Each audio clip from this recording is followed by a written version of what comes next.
সাপে আর ব্যাঙে ছিল খুব বন্ধুত্ব। ব্যাঙ বলছে সাপ, তোমারে দেখতে খুব ভালো, তেল কুচকুচে, তারপরে তুমি যখন ফনা ধরো তাও দেখতে বেশ সুন্দর, কিন্তু তোমার একটা দোষ, এটা না বলে পারলাম না, নেভার মাইন্ড।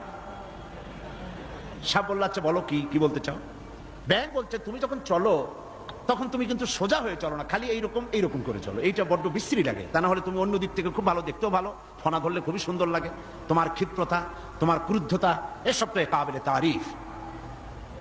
সাপ শুনে বলছে বেয়াদব, আমার সমালোচনা করার এত বড় দুঃসাহস কোথায় পেলি? ফনা তুলেছে, ফস করে উঠেছে। ব্যাঙ বলে ওরে বাবা, এত প্রশংসা করলাম, একটু সমালোচনা করছি, সহ্য করতে পারলি না। ও দিল লাভ, ব্যাঙ লাভ দিয়ে পড়ছে পুকুরের মধ্যে। এখন ফস করে উঠছে, পাশে ছিল এক রাখাল।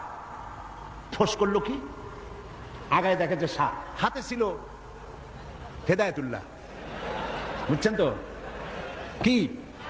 বাস বিসমিল্লাহ কই আরম্ভ করছে, জায়গায় শেষ, একদম সোজা। ব্যাঙ অনেক সময় পর ডুব দিয়ে ভাসে উঠছে, আস্তে আস্তে করে যায় দেখে বন্ধু তো একদম সোজা। কারণ কি? কাছে যেয়ে দেখে চিন্তা নাই, মুখ দিয়ে ফেনা টানা বাইরে হয়ে গেছে। কয় বন্ধু সেই সোজা হইলেন, তবে মুখ দিয়ে ফেনা বাইরে সোজা হইছেন, ফেনা থাকতে আর সোজা হইলেন না।